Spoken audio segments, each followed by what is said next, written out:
আওয়ামী লীগ একেবারে বিএনপির বলতে গেলে জাত শত্রু। বিএনপিও কিন্তু আসলে মূলত আওয়ামী লীগই তাদের শত্রু মনে করে। এদের মধ্যে কেবলই মাত্র প্রতিদ্বন্দ্বিতা নয়, মনস্তাত্ত্বিক অনেকগুলো বিষয় রয়েছে, ঘৃণা রয়েছে, অবিশ্বাস রয়েছে, সন্দেহ রয়েছে, সাইকোলজিক্যাল যেটা মানসিক যে ঈর্ষা সেটা রয়েছে।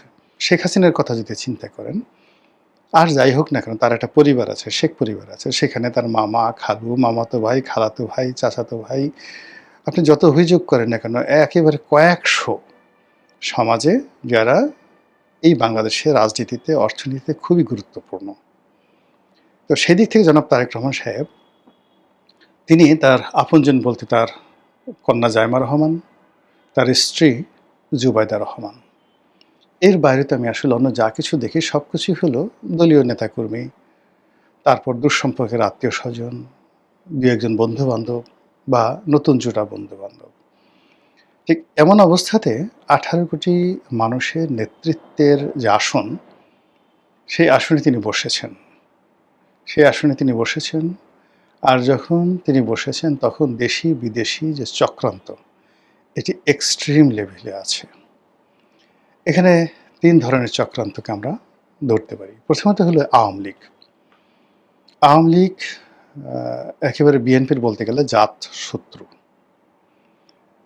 আর বিএনপিও কিন্তু আসলে মূলত আওয়ামী লীগই তাদের শত্রু মনে করে। এদের মধ্যে কেবলই মাত্র প্রতিদ্বন্দ্বিতা নয়, মনস্তাত্ত্বিক অনেকগুলো বিষয় রয়েছে, ঘৃণা রয়েছে, অবিশ্বাস রয়েছে, সন্দেহ রয়েছে, সাইকোলজিক্যাল যেটা মানসিক যে ঈর্ষা সেটা রয়েছে। যেমন শেখ হাসিনা কখনই সে মনে করেন, প্রথমত তিনি মনে করেন যে তার বাবার খুনের সাথে সে জিয়া রহমান সাহেব জড়িত। এখন ধরেন একেবারে সত্যের ধারে কাছে না, 100% মিথ্যা, কিন্তু দেশের প্রধানতম রাজনৈতিক দলের প্রধান ব্যক্তি তিনি মনের মধ্যে গেঁথে রেখেছেন। ওটা থেকে আপনি তাকে সরাবেন কিভাবে? ক্ষমতা তো আপনার আমার হাতে না। আমরা যারা সত্য বলতে চাই বুঝি, ক্ষমতা তো শেখ হাসিনার হাতে। তো তিনি যখন বারবার বলছেন যে খুনি অমুক, অমুক, অমুক, অমুক আমার বাবাকে খুন করেছে ইত্যাদি, ইত্যাদি। তো ওটার মনস্তাত্ত্বিক ধাক্কাটা আপনি চিন্তা করেন কোথায়? এরপরে ২১শে আগস্টের গ্রেনেড হামলা। এই পুরো জিনিসটি যারাই করুক, যেইভাবেই করুক না কিন্তু শেখ হাসিনা কি মনে করছে? আওয়ামী লীগের লোকজন কি মনে করছে? কাকে তারা দায়ী করছে? ফলে এরকম অসংখ্য ঘটনা, এই যে এখন বাংলাদেশে ধরেন যা কিছু হচ্ছে গত ৪ মাসে, গত ২ বছরে আওয়ামী লীগের উপর যা কিছু হচ্ছে এর পুরোটার জন্য বিশ্বাস করেন আওয়ামী লীগের লোকজন জামাতকে দায়ী করছে না। ইভেন এনসিপিকে তারা দায়ী করছে না।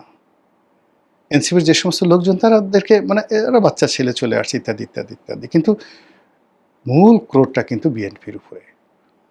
আর বিএনপি সেটা জানে। জানার কারণে কি হলো? আওয়ামী লীগকে কিন্তু তারা কোনো ওয়াক ওভার দিতে চাচ্ছে না। আওয়ামী লীগের ফেরার রাস্তা, রাজনীতি করার রাস্তা ক্রমশ তারা সংকুচিত করতে চাচ্ছে, বন্ধ করে দিতে চাচ্ছে।